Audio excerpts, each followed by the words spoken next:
My name is Almas. I'm a department lead in computing and mathematics at University of Brighton in the United Kingdom.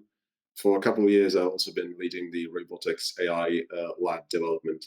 And you're the creator of the FXGL library, a game library. Yes, that's right. FXGL stands for JavaFX Game Library, which is it has only one aim, to bring game development tools to the JavaFX ecosystem so that JavaFX developers can build games.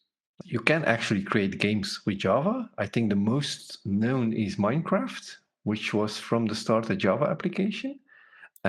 So you created a library to make this easier, so that people can get started with game development faster, That's right. correct? Game development has a lot of concepts which are not readily available from the Java standard library. So it just brings those concepts for improving, or rather making game development a bit more efficient. And let's just show it. I know you have a ton of examples of what can be created with FXGL. This is the basic application, which everyone is probably familiar with by now in FXGL. So we've got this basic game example, which sets up your width, height of the game, and gives the title to the window. And in initialize game, there's only one thing that we're currently doing, which is creating an entity, putting it at 150, 150, and giving it a 40 by 40 rectangle, blue rectangle view. So that whenever this gets loaded into the game and is shown, you should be able to see that blue square at 150, 150. And the public static void main is the standard JavaFX launch. So Java/JavaFX launch. So there is nothing new over there. The only thing you need to do is just extend game application and you should be good to go. And because it follows the standard structure of Java/JavaFX applications, it can also be used by different packages or anything that targets a Java application or a JavaFX application. So when it loads, it looks like this. We have a blue square at 150, 150, and nothing else. So this is the most basic example. We can go a little bit more asset-driven from here. So we can add a texture, for example, like this.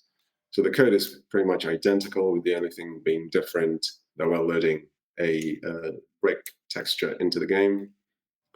We can go and do some more complex things like A star pathfinding, for example. So this is a bit of a jump from just basic stuff to more game development oriented things. A star pathfinding is effectively just an algorithm, which, given a grid of your game world, you can ask the algorithm to produce the shortest path from one cell, from one tile to another. And it will correctly find that path without hitting any obstacles. So if we place some obstacles, for example, then it won't go through them, and it will go all the way around it to avoid these obstacles. We've got other examples, such as animated string. So there's basically no kind of predefined way of looking at all the features. There's just too many. So I'm just giving examples from different parts of it. And all the examples that you're showing here are one GitHub repository that people can find? They are part of actually the FXGL repository. So the source code lives together with the samples because it's much easier to test something. It's part of the FXGL samples module. This is a Java module that lives inside the FXGL repository.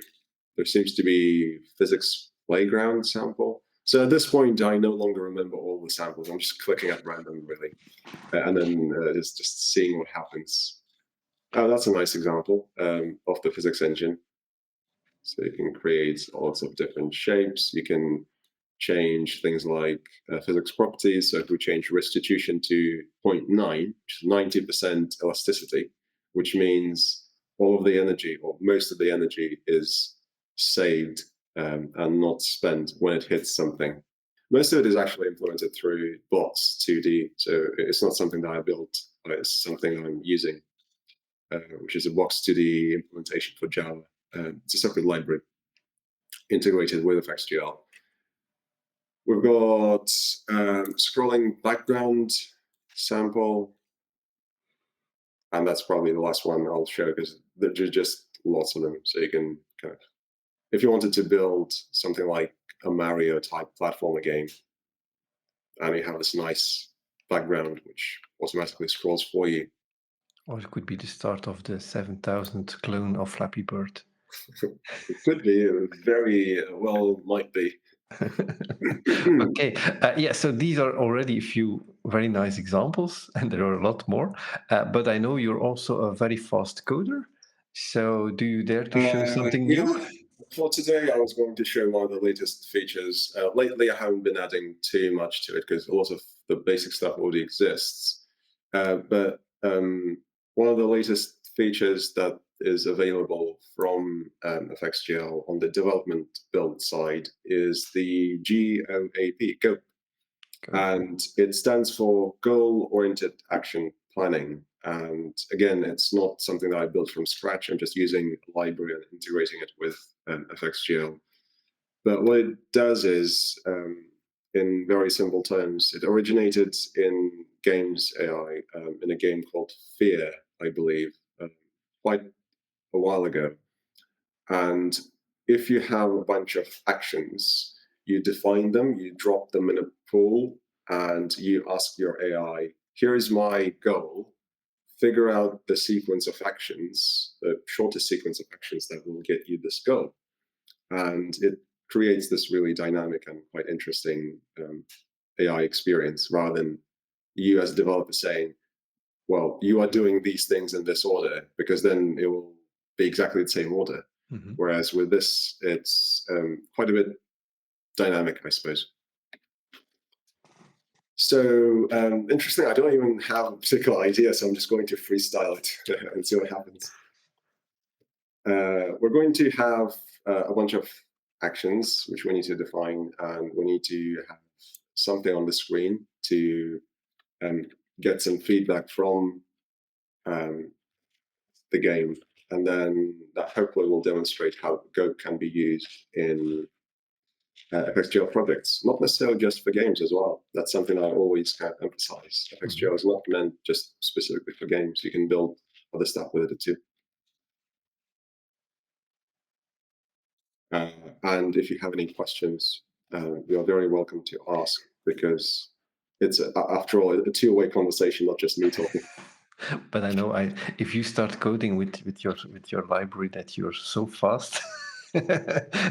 Well, I need to actually know what I'm coding, but we'll see. So let's just put a player on the screen, a square box, which usually does the trick, and then we'll go from there. So that should give us, actually, let's make the settings a bit HD. That'll do.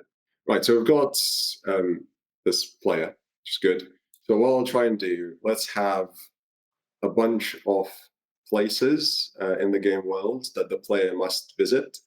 And we're not going to tell the player which ones they need to visit first. We'll just tell them the last one that they need to visit.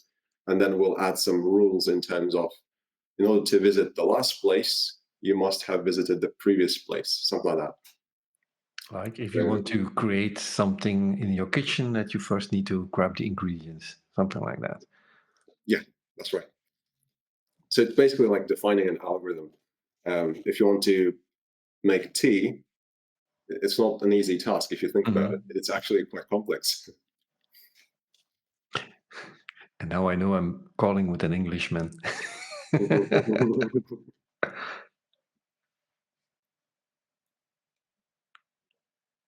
We can also populate these things at random locations, so random void.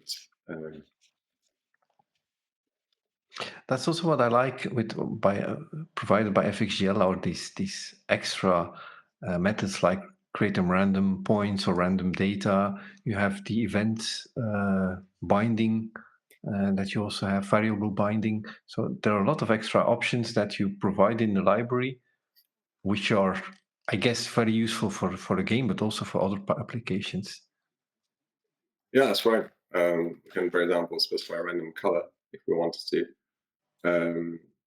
Spawn spawn box. Let's give it an index, I guess, so that we can keep track.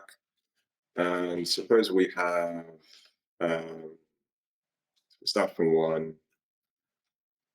Let's go for 3 boxes. We're going to spawn 3 boxes in the game somewhere at random. And these are the places that the player needs to visit. And they're also spawned randomly, so every time we restart, it's going to be random locations. So we can use that as a basis.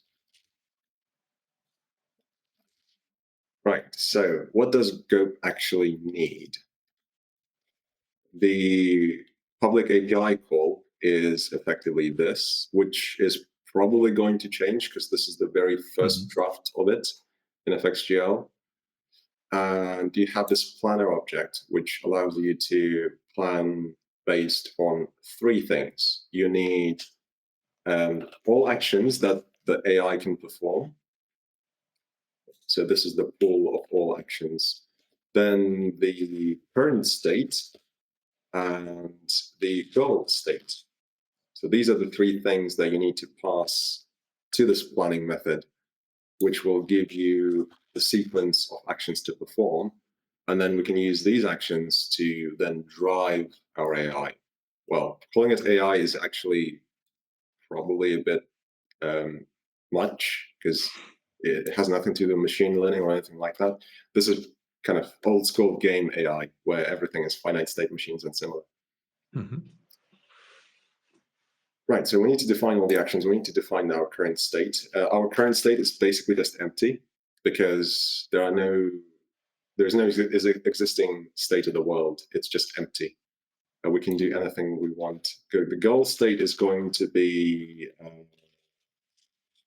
let's say, keep things simple. So visit 3 is going to be true, which is basically us saying that the player must visit building number 3 is its goal. And if we spawn these using 1, 2, 3, then we know which one the building 3 is. In fact, let's add a bit of text. New text based on the letter I, something like that. Color, I don't know, red, and make it reasonably big. And this line doesn't compile yet, so I'll just do that. We should see 3 buildings, each with a number. Cool. So we've got building 1, building 2, building 3. And the goal is for our player to go to building 3, which we're going to test initially by just saying that, well, we need actions, right? So we need go action.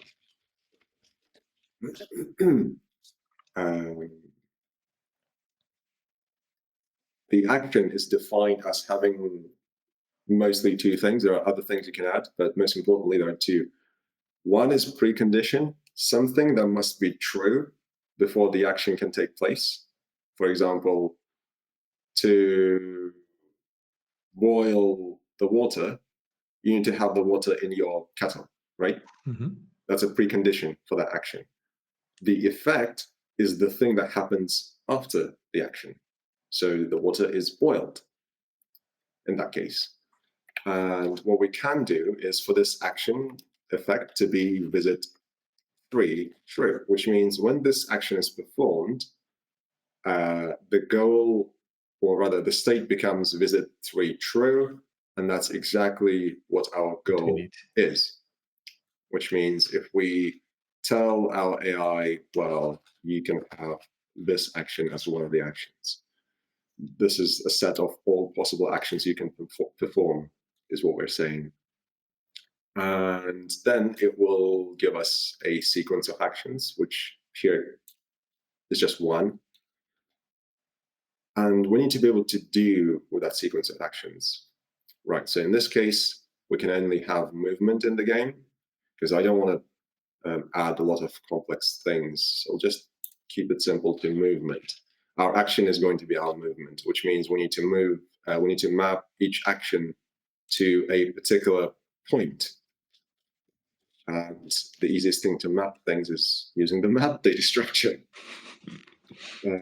Go action to some point in 2D space. Action map. Let's go for hash map. And if we can then map this action to something like new point 500, 500, which is not the point of the building, but it's the point somewhere in 2D space. So for testing purposes, that will do the trick. And actions for each. So how are we going to move our entity?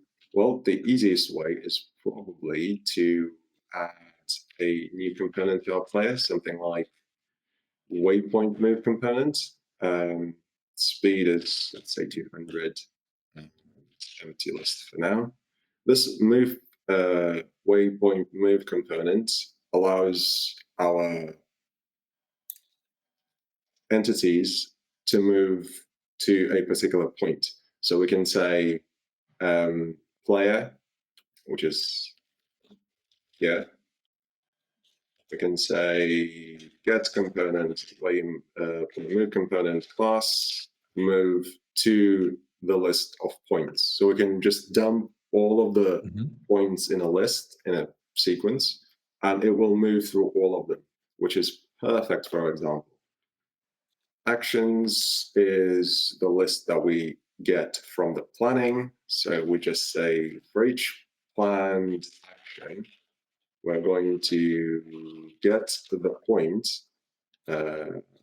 from our map, which is action map get A, which gives us the point to move to, and we'll just move our player to that point. Roughly speaking, this is what I'm currently thinking, but let's see if that matches the actual thing that's going to happen. Cool. So it moved to 500 by 500, which is what we specified. And now the interesting thing is to map actions to the buildings themselves, not to just points. Then we can dynamically retrieve these points. We probably want to generalize this, so we can stick that inside the for loop. For each building, so this is our building, which I need to probably rename to spawn building now. We got a building. For that building, we have an action. Action is add effect visit, and then the number of that building. And action map put that action and map it to the building. So this thing becomes entity, which slightly simplifies our code because we're saying our goal is still the same, visit 3. Our actions, we need to store all actions somewhere. New array list of GOAP action. And then all actions add action. That should do the trick. And then we can pass all the actions in here. Well, it expects a set rather than a list. So let's create a new hash set and then just use its constructor to pass all the action. That'll do. And finally, so we have the actions generated from the planning. So the planning will tell our entity which sequence to follow. And then for each such action, we get the entity, and then player get move, move get position, something like this. So if we're now saying visit 3 is our goal, each this action has an effect, visit the building number. There are 3 buildings, so one of the buildings will be visit 3, which is the last building. And based on that, it should go towards the last building, which is our simple goal. Cool. Indeed. So whenever we start this, it will go to building 3 immediately, because there are no preconditions to any of our actions. There's only effect. And we said we wanted our AI to visit number 3 directly. That's our goal. Is that making sense? Absolutely. Yeah. So what you're now saying is that we could extend that goal with the preconditions. So first you should visit 2, for instance. That's right. So what we can change here is add a precondition, which should say something like visit I -1, because it needs to visit the previous building. But only if we are building 2. So yes, because if we're building 1, then this will set it to 0, which doesn't exist. That won't necessarily work. So we just need to isolate this. If I is greater than 1, then we're good, I think. So if we're 2, then visit 1 must be true. So if we're building 2, which means we must have visited building 1. If it's building 3, we must have visited building 2. And that's what this precondition tells us. One thing we need to do here is that actions, we need to pass a sequence of points, not call this multiple times. So this needs to actually be outside of this. And we need to map this whole thing to a list of points. Actions, stream, map an action to action map get A, which gives us the point, and that's actually it. We don't need to do anything else. And then for each, no, we don't need for each, because we just need to convert that to list and then pass that into here. So the whole call is now simplified. What is that? It expects, oh, these are entities, okay. There we go. So we got the sequence of actions. So effectively, so this is setup. This is AI move, and this is init. So we've got 2 bits which could be isolated into their own functions, really. This is the initialization. We're basically saying what the world looks like from AI's eyes. And this is where the AI makes its move. Right, so visit 3 must be true for the goal, which means to visit building 3, it needs to, because of this precondition, visit building 2. For building 2 to be true, it needs to visit building 1. So I think this is now the full example where it just goes to 1, then 2, then 3. Goes to 1, then goes to 2, and then finally goes to 3. And it's doing exactly as expected, which is nice. A demonstration which works from the first run, it's always great. Yeah, it's really a nice feeling to have. Yeah. So effectively, that's what kind of the true power is. For this simple example, we could have easily just produced a hard-coded sequence. You don't need to use GOAP for this.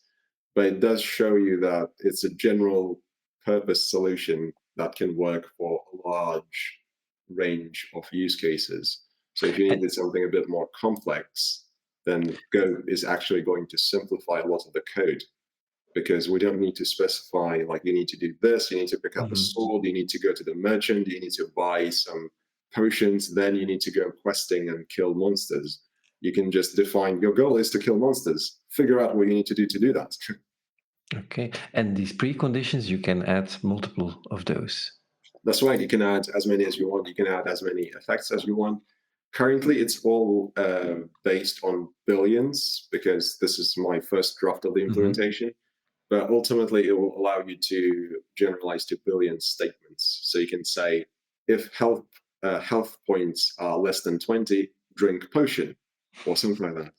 And then, well, it sounds more like an if statement, but generally speaking, you should be able to use these as pre and post conditions, which will allow you to achieve even kind of higher level logic / AI behavior that you want to have, really. And it sounds like if statements, but they are continuously checked. So if something changes, That's right. The world is continuously checked for these conditions and effects. So your AI will be able to dynamically adapt to these. Not only that, but you can also specify the cost of an action. So suppose going through a river is more costly than going through desert or something like that. And then the AI will use the cost value in its computation to give you the shortest path with the least amount of kind of energy spent. Yeah, it's a great new use case. I didn't know this whole GOAP ID. I'm not a game developer. I'm even not a game player. I have my son for that. But it's really great that you can achieve with again minimal code. You can have this very complex. Yeah, it's quite interesting to apply in non-game development areas as well. So currently, my PhD student has been looking into using GOAP for robotics. And we're now making tea and coffee using a robotic arm, which uses GOAP. So we just tell them what the rules are. Like, in order to boil something, you need to have some liquid in the thing that you're kind of holding. And in order to have the liquid in there, you need to pour the liquid into the container. In order to have the container in your hand, you need to pick up the container. Yeah. You can see how the rules can be defined in that way. And you just say, well, get me some tea. It's a nice idea to give to your project manager so that he's definitely specified all the requirements in the correct order, or you cannot achieve your task. That's exactly right. If there is, well, from the from theoretical computer science perspective, what you effectively have is a graph with nodes and edges. And your nodes are like states, and your edges, which are the lines that connect the nodes, are the actions. So if you haven't specified a precondition or an effect in a correct way as a requirement, then there won't be an action or an edge leading from one node to another. Therefore, your graph will be disconnected, and therefore the task is not completable. Yeah, okay. I really love this idea. I really loved your presentation. Please send me the full code, and I will also add it to the article so that people can try this out. This is not yet in the released FXGL at this moment? No, it's in the development build. So instead of linking against version 21.1, people will need to link against 21 plus development snapshot, which we can again populate wherever this video goes. Yeah, in the description of the video. Indeed, and it will be in the next version probably. So if people watch this video a bit later, they will have the full release. Okay, thanks a lot for your time. Thanks a lot for your demo, for your very fast coding again. I'm always impressed by your demos. How you quickly. It wasn't too fast because otherwise it's very difficult to follow. But I've thrown in some examples and explanations. Hopefully that helps. Definitely. Thank you for your time, and thank you for creating this amazing library. Cool. All good.